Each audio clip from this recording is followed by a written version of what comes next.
చేసుకుందాం. మహోన్నతుడా, సర్వాధికారి, సర్వసృష్టికర్త, నమ్మదగిన దేవా, నీకు స్తోత్రాలు. ఈ దినాన ప్రభా, నీ వాక్యాన్ని ప్రభా మేము ధ్యానించడానికి సిద్ధపడుతూ ఉండగా చదవబడిన మాట ప్రకారంగా మీరే నాతో నీ యొక్క బిడ్డలతో మీరు మాట్లాడండి. ఈ యొక్క ఉదయకాల సమయంలో కేవలం నీ మాటను మాత్రమే తండ్రి మేము అందించడానికి, మాట్లాడడానికి, నీ వాక్యము చేత మాత్రం మేము బలపరచబడ్డానికి సహాయం చేయండి.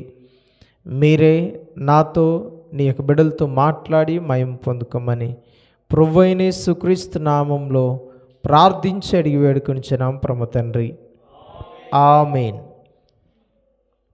రైట్, చదవబడిన మాటను బట్టి మరొకసారి దేవునికి మహిమ కలుగునుగాక. ఆమేన్. కూడి వచ్చిన మీ అందరికీ కూడా నిండు వందనాలు తెలియపరుస్తూ ఉన్నాం. ఈ యొక్క ఉదయకాల సమయంలో ఈ మాట మనము చదివాం. ఇక్కడ చూడండి, ఇటాలీ పటాలమునబడిన పటాలములో శతాధిపతి అయిన కొర్నేలు అను భక్తిపరుడొకడు కైసరిలో ఉండెను. స్తోత్రం, హల్లెలూయా. ఇక్కడ ప్రియమైన దేవుని బిడ్డలారా, ఈ యొక్క కొర్నేలు యొక్క జీవితాన్ని మనం పరిశీలన చేద్దాం. ఇక్కడ ఇటాలీ అనే పట్టణములో ఒక శతాధిపతిగా పనిచేస్తున్నాడు. ఎవరంటే కొర్నేలి. ఎవరు పనిచేస్తున్నారండి? కొర్నేలు పనిచేస్తున్నాడు. ఈ కొర్నేలు యొక్క జీవితము అపోస్తుల కార్యములో చాలా విలువైనదిగా కనపడుతుంది. కారణం ఏంటంటే, దీంట్లో కొన్ని విషయాలు పరిశీలన చేస్తూ ఉన్నప్పుడు ఆ విషయాలలో అనేక గొప్ప మాటలు మనము చూడవచ్చు. తన జీవితంలో నుండి మనము నేర్చుకోవచ్చు. ఈ యొక్క విషయాలను మన ఆత్మీయ జీవితాలకు ఎంతో బలపరిచేవి.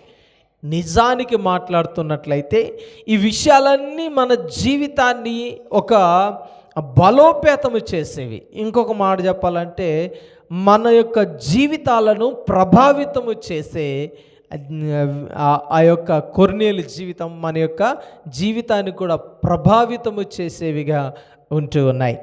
కారణం ఏంటంటే, తన జీవితమే ఒక రోల్ మోడల్. ఇంకా ఒక్క మాటలో చెప్పాలంటే ఒక రోల్ మోడల్ అంటే ఒక మాదిరి అని మనము కూడా జాగ్రత్తగా మనం పరిశీలన చేయవచ్చు. అప్పుడు మనకు ఆ జీవితంలో నుండి అనేక పాఠాలు మనకు దేవుడు నేర్పుతాడు. చూడండి, దాంట్లో కొన్ని విషయాలు మనం మాట్లాడుకుందాం. మొట్టమొదటిగా కొర్నేలు యొక్క జీవితంలో అసలు కొర్నేలు ఎవరు అనే విషయాన్ని మనం పరిశీలన చేద్దాం. చూడండి, అందుకు మొట్టమొదటి సమాధానము ప్రియమైన దేవుని బిడ్డలారా, నిజానికి అతడు భక్తిపరుడు అని మనం చూస్తూ ఉన్నాం. మొట్టమొదటి మాటలో ఏం చూసామండి? భక్తిపరుడు అని మాట్లాడుతున్నాం. కానీ ఎలాంటి భక్తిపరుడు, అసలు ఎలాంటి స్థితిలో నుండి ఎలాంటి భక్తిలో తాను ఎదిగాడు అనే విషయాన్ని పరిశీలన చేస్తే చూడండి, అతడు అసలు మొట్టమొదటిగా తన జీవితం ఏంటి చూస్తున్నట్లయితే చూడండి, అదే 10వ అధ్యాయము 28వ వచనంలో ఒక మాట ఉందండి. 28. అప్పుడు అతడు అన్య జాతి వానితో సావాసము చేయుటకైనను అట్టివానిని ముట్టుకొనుటకైనను యూదునికి తగదు. ఇంకొక మాట, అసలు అది చేయకూడదు అన్నది ఎవరు చెప్తున్నారు తెలుసా? పేతురు చెప్తున్నారు. పేతురు ఎందుకు చెప్తున్నాడు అని పరిశీలన చేస్తే, కొర్నేలు ఒకరోజు ప్రార్థన చేస్తున్నప్పుడు 3 గంటల సమయంలో దేవదూత దర్శించిందండి. దేవదూత అతన్ని దర్శించాడు. దేవదూత దర్శించాడు.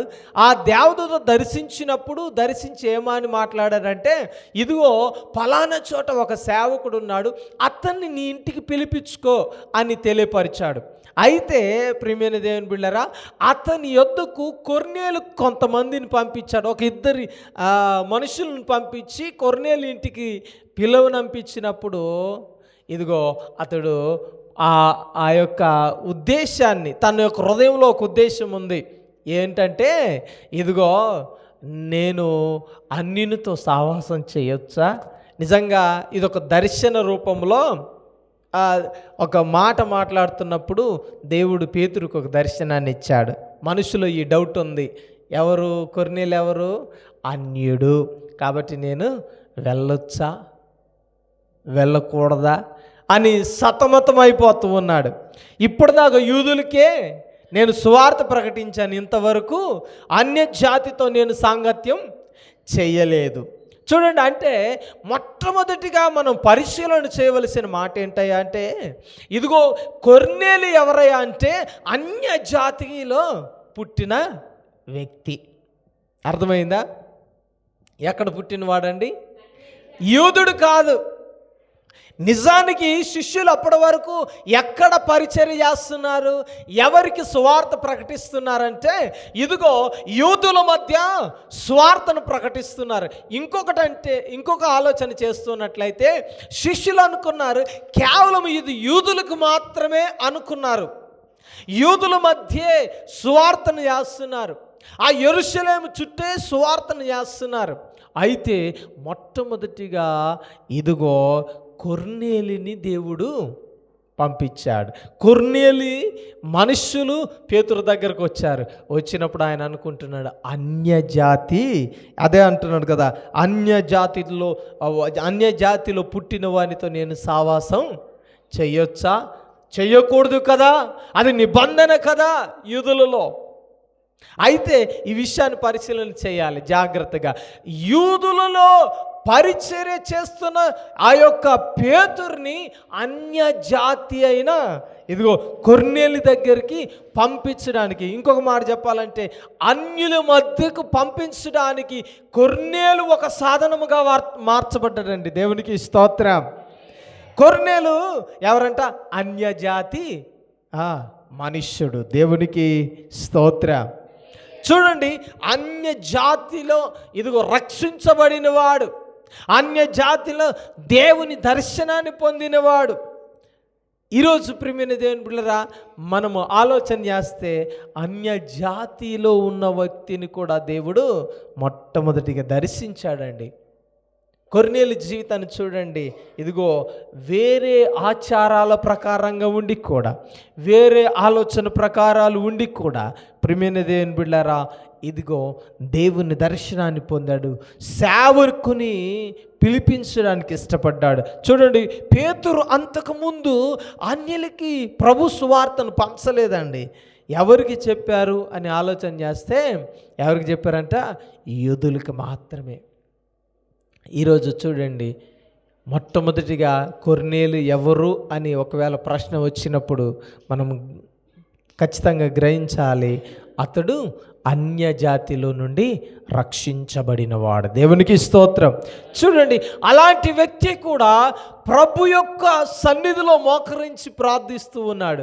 ప్రభు యొక్క ఆ దూత దర్శనాన్ని పొంది, దూత వచ్చి తనతో మాట్లాడినట్లుగా మనం చూస్తూ ఉన్నాం.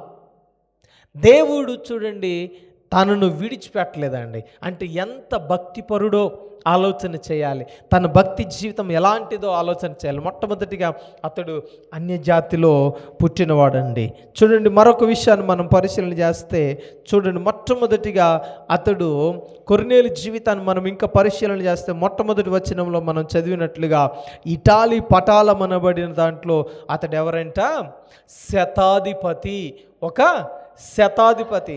శతాధిపతి అంటే అండి, సైన్యములో కొంత భాగాలు ఉంటాయి, కొన్ని విభాగాలు ఉంటాయి. దాంట్లో శతాధిపతి అంటే, శతం అంటే ఎంత అండి? సగమా? ఏమండి ఎంత? 100.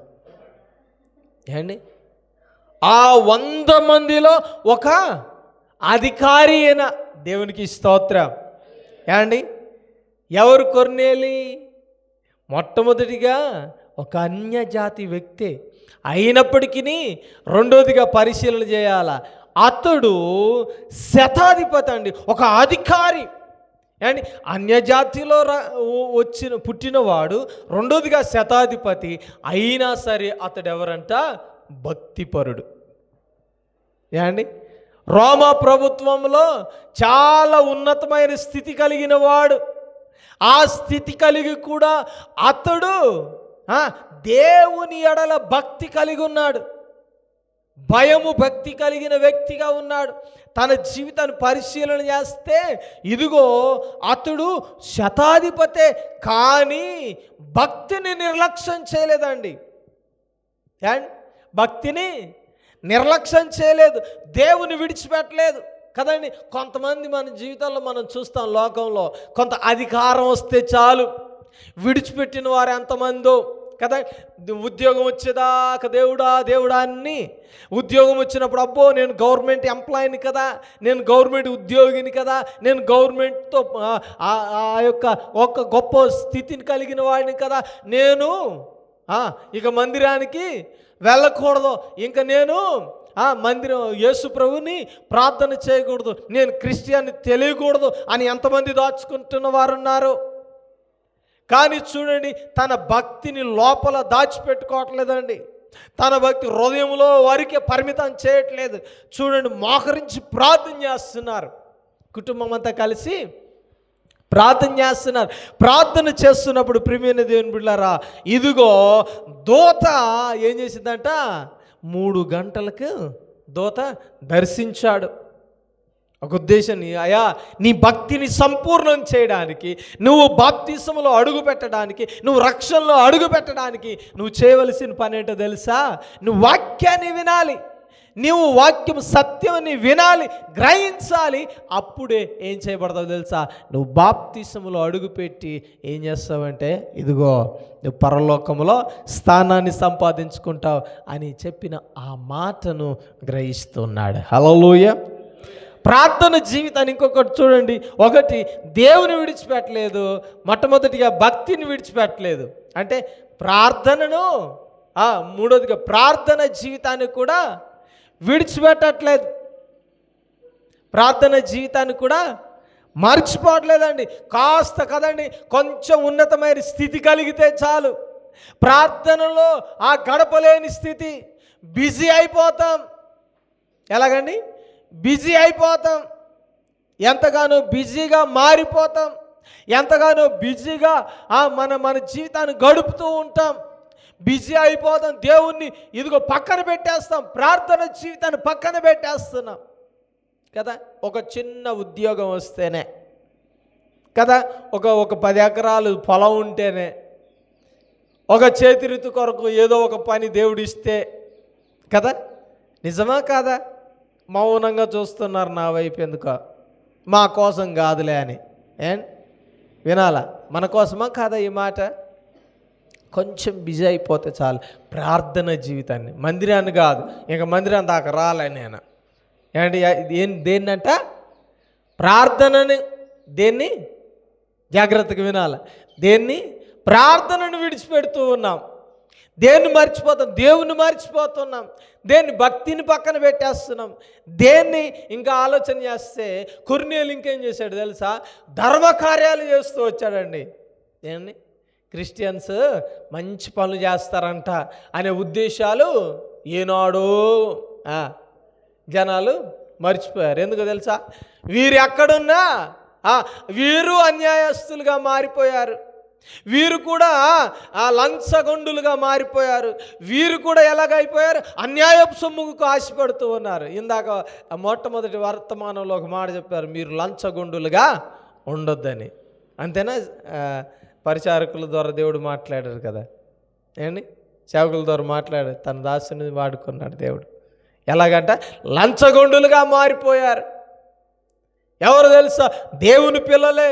ఎవరో తెలుసా? ఇశ్రాయేలు ప్రజలే. ఎవరో తెలుసా? దేవుని మందిరంలో మోకరించేవారే ఏమైపోయారు? లంచగొండులుగా మారిపోయారు. అందుకని అంటూ ఉన్నాను, ధర్మకార్యాలు విడిచిపెట్టారు. ఒకవేళ ధర్మకార్యాలు చేసేటోని కూడా అలా చేస్తే నీకేం మిగిలిద్దిరా? ఎలాగా? మేము డే కేర్ సెంటర్లు నడిపిస్తుంటే ఆ పిల్లలకి పెడితే ఏం వస్తుంది అయ్యగారు? నీకేం వస్తుంది? ఏమండి అడవిలో ఉన్న వాళ్ళకి ఇస్తే ఏమొస్తుంది నీకు? ఆ 2 దుప్పట్లు, ఆ 2 లైట్లు మాకిస్తే బాగుండేది కదా. ఏమండి ఎలాగా అన్నారా లేదా? అంటున్నారా లేదా? సమాజం అలాగే మారిపోయింది. ధర్మ కార్యాలు చేయడానికి ముందుకు రావడం లేదు. పైపెచ్చు చేసేవాడిని కూడా ఏం చేస్తున్నారు? ఎగతాళి చేస్తున్నారు. చేసేవాడిని కూడా ఏం చేస్తున్నారు తెలుసా? గేలి చేస్తున్నారు. చేసేవాడిని కూడా ఏం చేస్తున్నారు తెలుసా? వెనక్కి లాగుతుంది లోకం. అలాగే ప్రియమైన దేవుని బిడ్డలారా, నువ్వు భక్తిని విడిచిపెట్టొద్దండి. నువ్వు భక్తిని మర్చిపోవద్దండి. నువ్వు ధర్మ కార్యాలు విడిచిపెట్టద్దు. కొర్నేలి జీవితంలో చూడండి, అతడు ఒక అధికారి అంట. దేవునికి స్తోత్రం. అధికారి అయి ఉండి భక్తి జీవితాన్ని విడిచిపెట్టలేదు. అధికారి అయి ఉండి తన యొక్క ప్రార్థన జీవితాన్ని మర్చిపోవట్లేదు. ఎన్ని గంటలకు ప్రార్థన చేస్తున్నాడంట? కింద ఉంది చూడండి ఒక మాట. ఎన్ని గంటలకు ప్రార్థన చేస్తున్నాడు? రైట్, 2వ వచనాన్ని చదువుకుందాం. అతడు తన ఇంటి వారందరితో కూడా దేవుని యందు భయభక్తులు గలవాడిగా ఉండి ప్రజలకు బహుధర్మ కార్యాలు చేయుచు ఎల్లప్పుడూ దేవునికి ప్రార్థన చేయవాడు. దేవునికి స్తోత్రం. అబ్బా, ఎంత గొప్ప మాట అండి. ఎల్లప్పుడూ ఏమండి, అప్పుడప్పుడు కాదు. ఏమండి అప్పుడప్పుడు అంటే ఎప్పుడెప్పుడు అండి? బాధ వచ్చినప్పుడు మోకరించి బోర్మని ఏడుస్తాం కదండి. కష్టం వచ్చినప్పుడు బోర్మని మోకరించి ఏడుస్తూ ఉంటాం. అప్పుడప్పుడు కాదు, ఆయన ఎల్లప్పుడూ చేస్తాడంట. నువ్వు విశ్వాసం అయితే నువ్వు ఎల్లప్పుడూ చేయాలి ప్రార్థన, అప్పుడప్పుడు కాదు. నువ్వు భక్తిపరుడు అయితే ఎప్పుడు చేయాలా? ఎల్లప్పుడూ ప్రార్థనలో ఉండాలా. ఆయన శతాధిపతి ఏండి, ఒక అధికారి. సింపుల్గా మీకు అర్థం అవ్వాలంటే ఒక మంచి అధికారి అండి. ఆ అధికారి ఎల్లప్పుడూ మోకరించి ప్రార్థన చేస్తున్నాడంట. ఏండి 10 మంది ఉంటే తప్ప పాట రాదండి నాకు అనేవాళ్ళు ఉన్నారు ఇప్పుడు.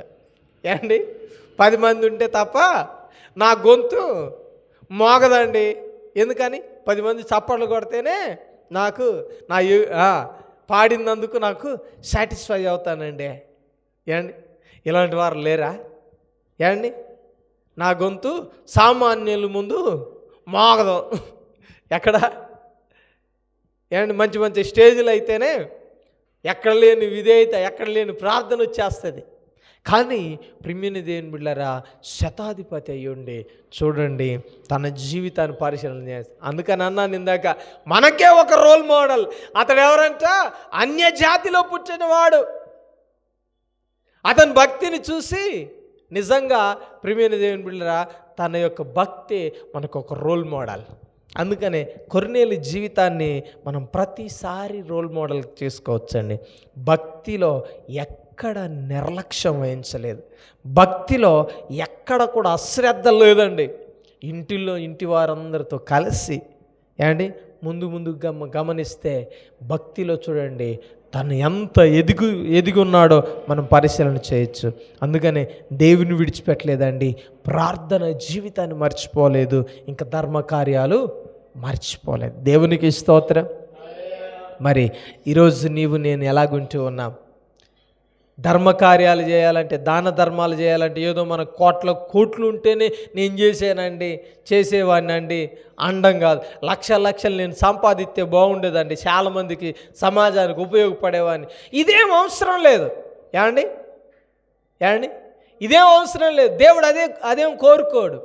నీకున్న దాంట్లోనే ఒక మాట ఉందండి మత్తయి సువార్తలో, చక్కని మాట.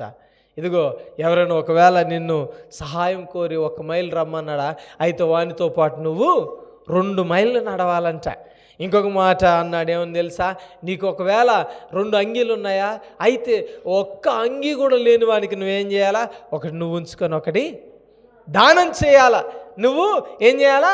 వారికి దానం చేయాలి. అది దేవుడు కోరుకునేది. కొత్తది కొనుక్కొని ఇవ్వమన్నాడా? అక్కడ నీకు లేకపోయినా అప్పు చేసి ఇవ్వమన్నాడా? నీకు లక్షల రూపాయలు ఉంటేనే ఇవ్వమన్నాడా? ధర్మకార్యాలు. ఇంకొక మాట అన్నాడు, ఏంటో తెలుసా? నీవు కుడి చేతితో ఇచ్చేది ఎడమ చేతికి తెలియకూడదు. లోకంలో నిజంగా ప్రియమైన దేవుని బిడ్డలారా అనకూడదు, కానీ ఎన్నో అభ్యంతరకరమైన ధర్మాలు చేస్తున్నారు. నిజముగా మన ఆత్మీయ జీవితంలో ఒకవేళ వాళ్ళు పంపించి న్యాయంగా మనం పంచిద్దామంటే ఏమంటో తెలుసా? వాళ్ళకి ఇచ్చామని చెప్పి ఫోటో తీయండి చాలులేండి, మిగతాది మనం పంచుకుందాం అనే వాళ్ళు చాలామంది ఉన్నారు లోకంలో. అలాంటి వారిగా ఉండకూడదు. అలాంటి ధర్మాలు మనము చేయకూడదు. ఎలాంటివి తెలుసా? ఇదిగో మన దగ్గర ఉన్నది న్యాయంగా, ఎవరైనా ఒకవేళ పంచిమన్నారా దాన్ని న్యాయంగా మనం ఇచ్చేవారిగా ఉన్నట్లయితే దేవుడు బహుగా మనల్ని దీవిస్తాడు. అప్పుడు కొర్నేలు వంటి జీవితాన్ని మనం కలిగి ఉంటాం. దేవునికి స్తోత్రం. కనుకనే ప్రేమైన దేవుని బిడ్డలారా, అతడు ఒక అధికారండి. రెండోదిగా మనం పరిశీలన చేస్తే అతడు ఒక అధికారిగా ఉండి కూడా తన భక్తి జీవితాన్ని ఎక్కడా నిర్లక్ష్యం చేయలేదు, ప్రార్థన జీవితాన్ని ఎక్కడ మరిచిపోలేదు, దేవుని ఎక్కడ విడిచిపెట్టినట్టు లేడు, తన ధర్మ కార్యాలు ఎక్కడ ఇది చాలులే, ఇంత చాలులే అన్నట్లుగా లేదు. అదే వచనాన్ని మనం చూస్తే ధర్మ కార్యాలు చేయుచు ఎల్లప్పుడూ, దేవునికి స్తోత్రం. ఎలాగంటే చేయుచూ ఉండేవాడు, చేస్తూ ఉండేవాడు, అది కంటిన్యూ అవుతుంది. అప్పటికి ఒక్కరోజు ధర్మం చేశాడండి అనలేదు, ధర్మం చేశాడు అనలేదు, ధర్మ కార్యాలు చేయుచు అన్నాడు. దేవునికి స్తోత్రం. నీవు కూడా బ్రతికి ఉన్నంత వరకు నువ్వు ధర్మకార్యాలు చేస్తూ ప్రార్థన జీవితంలో ముందుకు నడవాలి. అది దేవుని కోరిక. దేవునికి స్తోత్రం. చూడండి, మరొక గొప్ప స్వభావాన్ని చూడొచ్చు. మనం ఆలోచన చేస్తే 10వ అధ్యాయము 30వ వచనాన్ని మనం చూద్దాం. 30వ వచనం.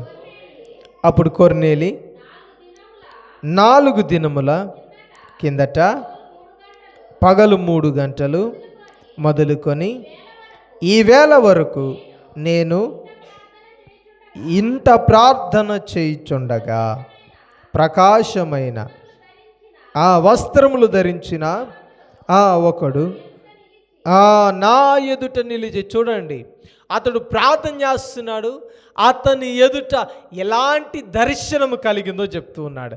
ఏమంటుంది తెలుసా? ఇదిగో ఆ రోజు నుండి ఈ రోజు వరకు. ఏ రోజు నుండి? ఆ రోజు అండి. ఏ రోజు? ఇందాక మాట్లాడాం. ఏ రోజు అది? దూత దర్శించిన రోజు. ఏ రోజు? 3 గంటలకు ప్రార్థన చేశాడు, దర్శించాడు చూడు, ఆ రోజు నుండి ఈ రోజు దాకా అంటాడు. ఏ రోజు దాకా అంటే పేతురు వచ్చేంత వరకు. దేవునికి స్తోత్రం. పేతురు వచ్చేంత. చూడు 33వ వచనంలో చక్కగా క్లారిటీ ఇస్తాడు. 33వ వచనం. వెంటనే నిన్ను, చూడండి ఏమన్నాడు? వెంటనే నిన్ను పిలిపించి తిని చదవాలా?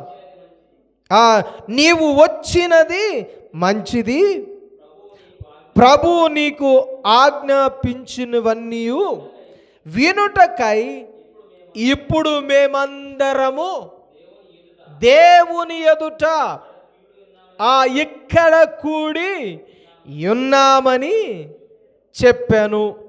అందుకు పేతురు నోరు తెరిచి అట్లనే. దేవునికి స్తోత్రం. చూడండి ఏదైతే దేవుడు దర్శనాన్ని దూత ద్వారా ఇచ్చాడో ఆ దర్శనము కలిగిన రోజు నుండి పేతురు తన ఇంటికి వచ్చేంత వరకు. అర్థమైందా? పేతురు తన ఇంటికి వచ్చేంత వరకు ఏం చేస్తున్నాడు తెలుసా? అక్కడ పరిశీలన చేయాలి. 4 రోజుల నుండి ఎదురు చూస్తున్నాడండి. దేవునికి స్తోత్రం. దేనికోసం తెలుసా? ఆలోచన చేయాలి. దేనికోసం తెలుసా? పేతురు అంటే సేవకుడు ఏ మాట చెప్తాడో ఆ మాట కోసం ఎదురు చూస్తున్నాడు. దేవునికి స్తోత్రం. దేవుని వాక్యం కోసం ఎదురు చూస్తున్నాడండి. దేవుని మాట కొరకు ఎదురు చూస్తున్నాడు. దేనికోసం? మనం ఎప్పుడు ఎదురు చూసామా? ఆదివారం ఎప్పుడు వస్తుందో, ప్రార్థన కూడికి ఎప్పుడు వస్తుందో, వాక్యం వినాలని ఎదురు చూసారా? అబ్బే చెప్పరేంటండి? ఎదురు చూసారా? చెప్పాలా సహోదరులు? ఎదురు చూసారా? అక్కలు చెప్పాలా? ఎదురు చూసారా? వాక్యం వినాలండి. పాటలు అయిపోతే చాలు బ్యాగ్ చదివేస్తాం. పాటలు అయిపోతే చాలు ఇక అయిపోయిందిలే, ఉత్సాహం అంతా చల్లారిపోయి నీరస మొఖాలు వచ్చేస్తాయి మనకిక. ఎంత వాక్యం చెప్పినా ఎక్కట్లేదు.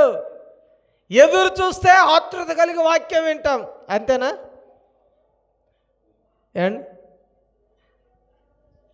గొప్ప గొప్ప కట్టుబాట్లు మనకి. దేవునికి స్తోత్రం. రైట్, ఈ యొక్క విషయాన్ని మనం పరిశీలన చేద్దాం.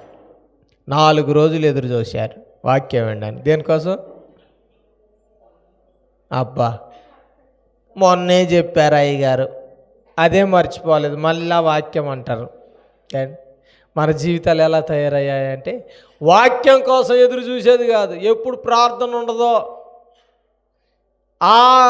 ఆ రోజు కోసం ఎదురు చూసేవాళ్ళు చాలామంది ఉన్నారు.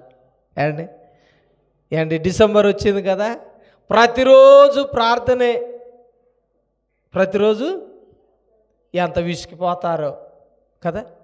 కానీ కొర్నేలి జీవితాన్ని మనం పరిశీలన చేస్తే సేవకుని కొరకు చూడండి, వాక్యం కొరకు ఎదురు చూస్తున్నాడండి. అన్నాడు ఏమని తెలుసా? ఆ రోజు నుండి ఎదురు చూస్తున్నాను. ఏ రోజు నుండి? నాకు దేవుడు దర్శనాన్ని ఇచ్చి సేవకుని పిలిపించి అదిగో ఆయన మాటలు వినాలి, నువ్వు వింటే బాగుపడతావు అని ఏ మాట అయితే ఓ దూత ద్వారా పంపించాడో ఆ మాటను వినడానికి నేను ఇప్పటి వరకు సిద్ధంగా ఉన్నానయ్యా. దేవుడు నీకేం ఆజ్ఞాపించాడో దాన్ని తెలియపరచు. దేవునికి స్తోత్రం. గట్టిగా చెప్తామా? దేవునికి స్తోత్రం. అది వినాలని ఉన్నానయ్యా రెడ్డిగా, అది వినాలని ఆలోచన కలిగి ఉన్నానయ్యా నేను సిద్ధంగా. ఇదిగో నువ్వేం చేస్తావో తెలియదు కానీ దేవుడు నీతో ఏం మాట్లాడాడు తూచా తప్పకుండా నాకు వాటిని వివరించు అన్నప్పుడు పేతురు నోరు తెరిచి చెప్పడం ప్రారంభించాడండి. దేవునికి స్తోత్రం. ఇంకొక మాట మనం పరిశీలన చేస్తే ప్రియమైన దేవుని బిడ్డలారా, అధికారి అయ్యుండి ఇదిగో సేవకుని కొరకు ఎదురు చూస్తున్నాడు. ఏమండి? ఎవరండి? అధికారి అయ్యుండి సేవకుని కొరకు ఎదురు చూస్తాడు. ఇప్పుడు చెప్పాలా, సేవకుని కొరకు ఎదురు చూసే అంత అధికారులు ఎవరు ఉన్నారా? ఏమండి? ఏంటండి ఇంత లేట్ వచ్చారే? మీకోసం గంట నుండి సార్ ఎదురు చూస్తున్నారు. ఏమండి? అధికారుల కొరకైతే గంటలు గంటలు ఎదురు చూస్తాం, కానీ అధికారే సేవకుని కొరకు ఎక్కడ ఎదురు చూసినట్లుంది? కొర్నేలి జీవితాన్ని అందుకనే రోల్ మోడల్ అన్నాను. కారణం ఏంటి తెలుసా? ఇవన్నీ ఉన్నాయి. అధికారి అయ్యుండి భక్తిని విడిచిపెట్టలేదు, అధికారి అయ్యుండి దేవుని విడిచిపెట్టలేదు, అధికారి అయ్యుండి ప్రార్థన జీవితాన్ని మానేయలేదు, అధికారి అయ్యుండి ధర్మకార్యాలు విడిచిపెట్టలేదు. అధికారులు ఏం చేస్తున్నారు ఇప్పుడు? అది ఉన్న అధికారులు చెప్పాలా, ఎంత దొరికిద్దో అంత అబ్బా ధర్మకార్యాలు ఉన్నాయా? ఏ అధికారికైనా ఒకవేళ కోపం వస్తుందేమో, క్షమించండి, మీరు నీతి న్యాయంగా ఉంటే పర్లేదు, దానికి నేను వ్యతిరేకిని కాదు. కానీ కొంతమంది సమాజంలో ఇలాగున్నారు, కొంతమంది కాదు, 70-80% అలాంటి వారే ఉన్నారు. అధికారం దొరికితే చాలు, ఏ సందులో వస్తుందా, ఎలా సంపాదించుకుందామా, అక్రమంగా ఎలా సంపాదించుకుందామా అని ప్రయత్నాలు చేసేవారు ఉన్నారు. రీసెంట్గానే రెవెన్యూ డిపార్ట్మెంట్లో పెద్ద తిమింగలం దొరికింది అని పేపర్లో చూశానండి. నా మాట కాదు ఇది. ఎక్కడ? ఏమండి? చేసే ఉద్యోగానికి తన దగ్గర ఉన్న ఆస్తికి సంబంధమే లేదు, కోట్ల రూపాయలు. ఏమండి?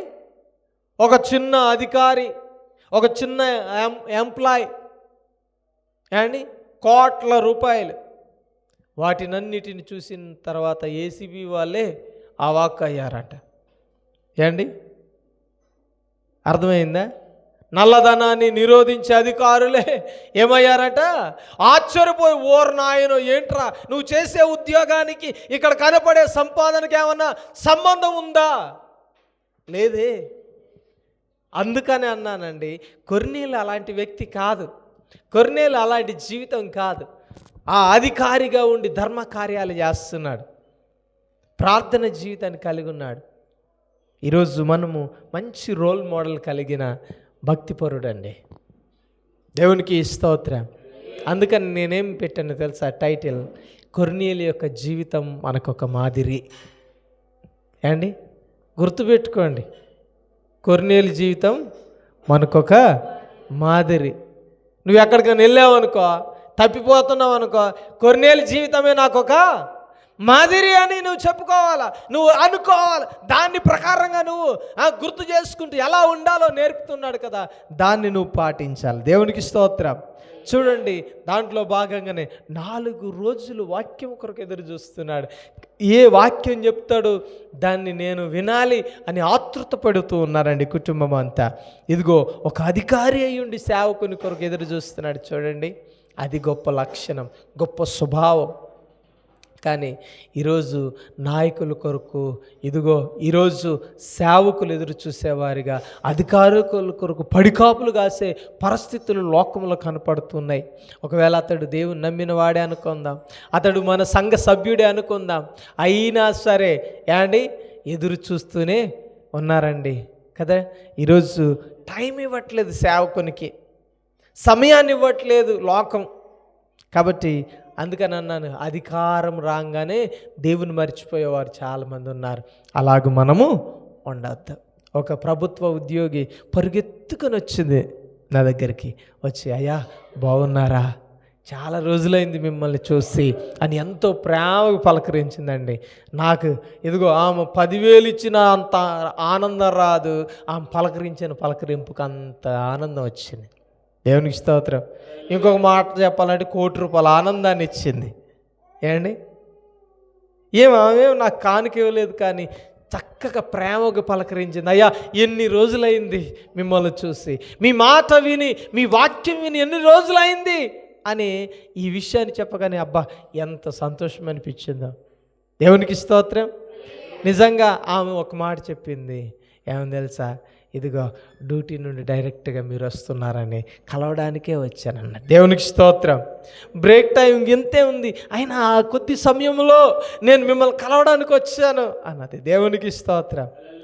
ఎంత ప్రేమ కలిగిన విశ్వాసాన్ని, ఎంత ఇదిగో ఆ ఆతృతతో ఊరికొచ్చిందో నాకు అనిపించింది. అబ్బా ఇలాంటి భక్తి పరులు ఉండాలా. ఉద్యోగులే ఇదిగో మంచి పొజిషన్ కలిగిన వారే, చక్కని ఇదిగో సంపాదన కలిగిన వారే అయినప్పటికీ సేవకుల మీద కొంతమందికి అలాంటి ప్రేమ ఉంటుందండి. అదే నాకు ఈ మాటలు చెప్తూ ఉన్నప్పుడు, కొర్నేలు గురించి చెప్తూ ఉన్నప్పుడు ఈ మాట గుర్తొచ్చింది. నిజంగా కొర్నేలు కూడా అలాంటి ఆతృతతో ఎదురు చూశాడు. ఇక్కడ చెప్తూ ఉన్నాడు, అయ్యా మీరేం చెప్తారో దాన్ని నేను వినాలని సిద్ధంగా ఉన్నాను అన్నాడు. హల్లెలూయా. నువ్వు ఏదైతే దేవుడు నీకైతే చెప్పి పంపించాడో అది చెప్పు, వాటన్నిటిని నేను వింటాను. హల్లెలూయా. ఈరోజు నేను అలాంటి స్వభావం కలిగి ఉండాలి కదా. కూలిపోతుందని కూర్చొని ఆలోచించేటోళ్ళు చాలామంది ఉన్నారు. ఎందుకని? అనవసరంగా వచ్చాను, కూలికి వెళ్ళినా బాగుండేది, వచ్చిన వాళ్ళు అంత పోతున్నారు అని. 500 రూపాయలు కూలి కొరకు ఆలోచిస్తున్నావు నువ్వు. ఎందుకని? నీకు ఉద్యోగం లేదు కాబట్టి కూలి చేస్తున్నావు, ఆ కూలి డబ్బులు పోతున్నాయి. ప్రభువా నేను కూడా రాకుండా ఉంటే బాగుండేదేమో. చాలామంది పలసబడిపోయారు ఈరోజు. నేను కూడా వెళ్ళుంటే బాగుండేదని ఆలోచించేవారు ఎంతమంది లేరండి. జాగ్రత్త. దానికి మించిన గొప్ప నెమ్మది దేవుడిస్తూ ఉన్నాడు. దానికి మించిన గొప్ప ఆశీర్వాదం ఆయన మందిరములో దొరుకుతుంది. ఏమన్నాడు తెలుసా? నా ప్రార్థన మందిరములో మీరు ఎప్పుడైతే అడుగు పెట్టారో, ఎప్పుడైతే మీరు మొర పెట్టారో, ఇదిగో మీ మొరను నేను వినేం చేస్తాను తెలుసా, మీకు అధికమైన ఆనందాన్ని ఇస్తానన్నాడు. దేవునికి స్తోత్రం. కాబట్టి ప్రియమైన దేవుని బిడ్డలారా, దాని కొరకు వెతుకుతూ వచ్చాడండి కొర్నేలు. దాని కొరకు వెతుకుతూ ఉన్నాడండి 4 రోజుల నుండి. ఇదిగో సేవకుని తన ఇంటికి పిలిపించడానికి, తన ఇంటికి రావడానికి ఆతృత పడ్డాడండి. దేవునికి స్తోత్రం. సెలవు పెట్టుకున్నాడు. ఆ శతాధిపతి పోస్టులో కొన్ని రోజులు 4 రోజుల నుండి ఎదురు చూస్తున్నాడు. 4 రోజులు సెలవు పెట్టుకున్నాడు. కాబట్టి చూడండి, తన జీవితాన్ని మనం రోల్ మోడల్గా తీసుకోవచ్చు. అది మనకు ఒక రోల్ మోడల్. కాబట్టి ప్రియమైన దేవుని బిడ్డలారా, జాగ్రత్తగా పరిశీలన చేయాలి. మూడోదిగా మనం ఆలోచన చేస్తే అతడు వాక్యము కొరకు ఎదురు చూస్తున్నాడు.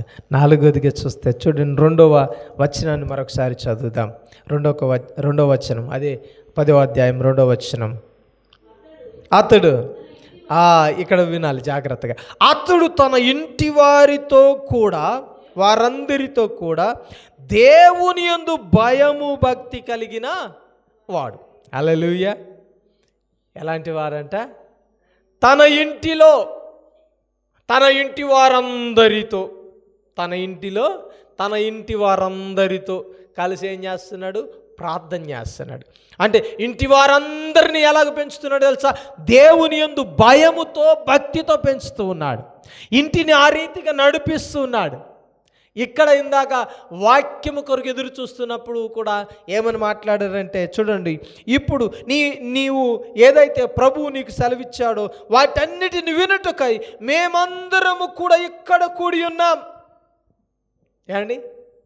ప్రార్థన చేసేట్లో కుటుంబం అంత ఉంది, భయము భక్తి కలిగిన దాంట్లో కుటుంబం అంతా ఉంది. చూడండి, ఇంకా పరిశీలన ధర్మకార్యాలు చేసేట్లో కుటుంబం అంత ఉంది, ప్రార్థన చేయట్లో కుటుంబం అంత ఉంది. ఇక మరొక విషయాన్ని మనం పరిశీలన చేస్తే వాక్యం వినుటలో కూడా కుటుంబం అంతా కలిసి ఏం చేస్తున్నారు తెలుసా? ఎదురు చూస్తున్నారంట. హల్లెలూయా. కుటుంబంలో ఎవరికో ఒకరికి నీరసం వచ్చి ఉంటుంది. ఏమని? ఎందుకంటే ఆయన ఒత్తడో రాడో, ఆయన అసలే యూదులలో ఏముంది చెప్పాలా? అన్య జాతుల వాళ్ళతో సావాసం చేయకూడదు, అన్యులతో ఎంత మాత్రము వారిని ముట్టకూడదు, ఎంత మాత్రం వారితో ఇలాంటి సంబంధాలు ఏం పెట్టుకోకూడదు, ఇలాంటి అన్నీ ఉన్నాయి కదా. ఆ యూదుడు వస్తాడంటారా? రాడండి. ఆయనకి ఎంత నీటో. ఏమండి? ఐఆర్ క్యాస్ట్ వ్యక్తి కదండి. ఐఆర్ క్యాస్ట్ వాళ్ళు మన దగ్గరకు వస్తారంటారా? ఏమండి? ఇలాంటి డౌట్లు వ్యక్తపరచాలి కుటుంబం వారు. అయినప్పటికీ కూడా ఆ యొక్క యూదుడైన సేవకుడు మా దగ్గరకు వస్తారని వారు కూడా ఎదురు చూస్తున్నారు. వారు ఎంత భక్తిపరులండి! వాక్యం వినడానికి సిద్ధంగా ఉన్నారు. వారికి వీరికి ఎంతో వైరం ఉంది. అయినప్పటికీ ఇదిగో మన మధ్యకు వస్తాడని నమ్మి ఇదిగో వాక్యం కొరకు ఎదురు చూస్తున్నారు. కుటుంబం అంతా చూడండి ప్రియమైన దేవుని బిడ్డలారా, భక్తిలో నడిపిస్తున్నాడండి కొర్నేలు. ఈరోజు మన జీవితాల్లో ఇదిగో వారందరూ కూర్చున్నారు వాక్యాన్ని వినడానికి, కూర్చున్నారు సేవకునికి ఆతిథ్యం ఇవ్వడానికి. 22వ వచనంలో ఉంది, ఇదిగో వారెంతగానో ఆ కుటుంబం అంతా కలిసి ఇదిగో ఆతిథ్యం ఇచ్చారు. అప్పుడు చూడండి 22వ వచనము 10వ అధ్యాయం 22వ వచనం చివరి భాగంలో, అప్పుడు అతడు వారిని లోపలికి పిలిచి ఆతిథ్యము ఇచ్చాను. దేవునికి స్తోత్రం. ఆతిథ్యం ఇచ్చే కుటుంబంగా ఉంది. ఎక్కడో అక్కడ సనగాల, ఎక్కడో అక్కడ లోపల ఏదో ఒకటి ఉండాలి, కానీ అదేమీ ఉంచుకోలేదండి, అదేమి లోపల పెట్టుకోలేదండి. ఇదిగో పరిపూర్ణంగా సేవ చేయడానికి, పరిపూర్ణంగా ఆతిథ్యం ఇవ్వడానికి, పరిపూర్ణంగా వాక్యం వినడానికి ఆ కుటుంబం అంతటిని ప్రిపేర్ చేశాడు, సిద్ధపరిచాడు. చాలా కుటుంబాల్లోకి వెళ్తే ఒకవేళ భర్త మాట్లాడితే భార్య అసలు మన ముఖం కూడా చూడదు. ఎవరి ముఖం? సేవకుని ముఖం. పిల్లలు అసలే వందనాలు కూడా చెప్పరు ఇంటికి వెళ్ళా. అలాంటి వారు లేరా? కానీ కుటుంబం అంతా కలిసి ఏకతాటి మీద ఒకే ఉద్దేశం కలిగి వాక్యాన్ని, సేవకుడు వస్తాడు జాగ్రత్త అని యజమాని గద్దించి చెప్పిన తర్వాత సరిగ్గా వారి జీవితాన్ని సరిచేసుకొని ప్రార్థనలోను, వాక్యములోను, ధర్మకార్యాలు చేయడంలోనూ ఏకాభిప్రాయం కలిగి ఉన్నారు. దేవునికి స్తోత్రం. ఏమండి? మంచిదా కాదా ఇది? ఏమండి? మంచి మాటలే బోధిస్తున్నాడా మనకి? ఏమండి? కొర్నేలు ఏం చేస్తున్నాడు? మనకు మంచి మాటలే బోధిస్తున్నాడా లేదా? చెప్పట్లేదు. దేవునికి స్తోత్రం. ఏమండి? చాలండి, ఆయన ఎన్నో చెప్తాడు, ఆయన మనం చేస్తాం ఏంటంటారా? ఏమండి? అది కాదు. మన జీవితంలో ఆయన ఒక రోల్ మోడల్ మన జీవితాన్ని నడిపించడానికి. దేవునికి స్తోత్రం. కాబట్టి కొర్నేలు ద్వారా దేవుడు మనతో మాట్లాడుతున్నాడు. కొర్నేలు జీవితాన్ని మనకు ఒక రోల్ మోడల్గా ఉంచాడు. అందుకనే అడుగు జాడలను మనకు ఉంచుతూ ఉన్నాడు ప్రతి విషయంలో. కాబట్టి ప్రియమైన దేవుని బిడ్డలారా, ఇక్కడ మనం పరిశీలన చేస్తే కుటుంబం అంతా కూడా చివరిగా మనం ఆలోచన చేస్తే చూడండి, అదే 10వ అధ్యాయము చూడండి, 10వ అధ్యాయము 47-48 వచనాలు చదువుతున్నట్లయితే, అందుకు పేతురు, మనవలే పరిశుద్ధాత్మను పొందిన వీరు బాప్తిసము పొందకుండా ఎవడైనను నీళ్లకు ఆటంకము కలుగ చేయగలడా అని చెప్పి యేసు క్రీస్తు నామమందు నామమందు వారికి బాప్తిసము పొందవలనని ఆజ్ఞాపించను. దేవునికి స్తోత్రం. నిజానికి చూడండి ప్రియమైన దేవుని బిడ్డలారా, వారు బాప్తిసము పొంది రక్షణ పొందడానికి ద్వారాలు సిద్ధపరుచుకున్నారు. దేవునికి స్తోత్రం. ఏమండి, అక్కడ దాకా వచ్చిన వాళ్ళు బాప్తిసం తీసుకోకుండా ఉండి ఉంటారా? ఖచ్చితంగా బాప్తిసము అంటే రక్షణ పొందారు. దేవునికి స్తోత్రం. ఇక్కడ పరిశీలన చేస్తే ఇదిగో కొర్నేలి కుటుంబం అంతటిని ఏం చేశాడు? రక్షణలోనికి నడిపించాడు. దేవునికి స్తోత్రం. చివరిగా ప్రియమైన దేవుని బిడ్డలారా, 4వ వచనంలో ఒక మాట ఉంది, దర్శనానికి లోబడ్డాడండి. పేతురుని పిలిపించుకోమన్నప్పుడు ఆ మాటకు లోబడి ప్రియమైన దేవుని బిడ్డలారా, ఆ మాట ప్రకారంగా పేతురుని పిలిపించడానికి సిద్ధపడ్డాడు. దేవుని దర్శనానికి లోబడ్డాడు. ఈరోజు మనము కదండి సేవకుని మాటకు లోబడుతున్నామా? సేవకుడు చెప్పిన వాక్యానికి లోబడుతున్నామా? సేవకుడు ఏం కూడా సొంత మాటలేం చెప్పడు. ఏమండి, సొంత మాటలు చెప్తాడా? ఏమండి, మన సొంత అభిప్రాయాలు మనం మనసులో పెట్టుకుంటాం. మన సొంత అభిప్రాయాలు నెరవేర్చుకోవడానికి మన సొంత అభిప్రాయాలు సంఘంలో నెరవేరడానికి ఆలోచన చేస్తాం. కానీ ఇది వాక్యానుసారము కాదా అని ఆలోచించాం కదండి. కనుకనే ఈరోజు ఒక విషయాన్ని పరిశీలన చేద్దాం. ఎవరు చేయలేని విధముగా అతడు ఏం చేశాడు తెలుసా? ఒక అధికారిగా ఉండి తన జీవితాన్ని దేవునికి సమర్పించుకున్నాడండి. దేవునికి స్తోత్రం. కాబట్టి ప్రియమైన దేవుని బిడ్డలారా, ఇక్కడ పరిశీలన చేశాము ఇప్పటి వరకు. కొర్నేలి జీవితాన్ని మనం ఆలోచన చేద్దాం. కొర్నేలి జీవితంని మనం ఒక రోల్ మోడల్గా చేసుకుందాం. కొర్నేలి జీవితంలో ఎలాంటి తత్వాన్ని కలిగి ఉన్నాడో మనము కూడా అలాంటి తత్వాన్ని కలిగి ఉన్నట్లయితే మన భక్తిని మనము ముందుకు విజయవంతంగా కొనసాగించగలం. దేవునికి స్తోత్రం. 2 చేతులు ఎత్తి చెప్దామా? దేవునికి స్తోత్రం. కాబట్టి ఈ దినాన మనల్ని మనము దేవుని సమర్పించుకుందాం. మనము వాక్యానికి లోబడి జీవించడానికి ప్రయత్నం చేద్దాం. కొద్ది మాటలు దేవుడు దీవించి ఆశీర్వదించును గాక. ఆమేన్. రైట్. అందరం తలలు వంచుకుందాం, కళ్ళు మూసుకుందాం, ప్రార్థన చేద్దాం. దేవుడు మన మధ్య తన కార్యాలను చేయడానికి ఇష్టపడుతూ ఉన్నాడు. ఒక చిన్న ఒప్పుకోలు ప్రార్థన. ప్రవ్వా, కొర్నేలి జీవితం మాకు మాదిరి. ఆ మాదిరిని మేము చేయడానికి, మాదిరికరంగా మేము ఉండడానికి సహాయించే ప్రభు అని ప్రార్థన చేద్దామా? ప్రార్థన చేద్దాం అందరం. మహోన్నతుడా, సర్వాధికారి, సర్వసృష్టికర్త, ఈరోజు కొర్నేలును మా ముందుంచారు. మా ఆత్మీయ జీవితాలను ప్రభు ముందుకు నడిపించడానికి కొర్నేలును ప్రభువా మా ముందు తను ఒక చక్కని రోల్ మోడల్గా ఉంచారు. మేము సరి చేసుకోవడానికి ఈరోజు వాక్యాన్ని విన్నాం. ఆ రీతిగా మా జీవితాలను తండ్రి ముందుకు నడిపించడానికి సహాయం చేయండి. మా జీవితాలను అటు రీతిగా కొనసాగింప చేయడానికి సహాయం చేయండి. ఎంత మాత్రం మేము కుడికి కానీ ఎడమకు కానీ తొలగక మా ఆత్మీయ జీవితాన్ని చక్కపరుచుకొని ముందుకు నడిపే భాగ్యాన్ని దయచేయండి. విన్న వాక్యాన్ని విడిచిపెట్టగా హృదయాలలో దాచుకొని వాక్యానుసారంగా మేము బ్రతికే భాగ్యాన్ని కృపను దయచేస్తూ రమ్మని యేసు నామములు ప్రార్థించి వేడుకొనుచున్నాం పరమ తండ్రి. ఆమేన్.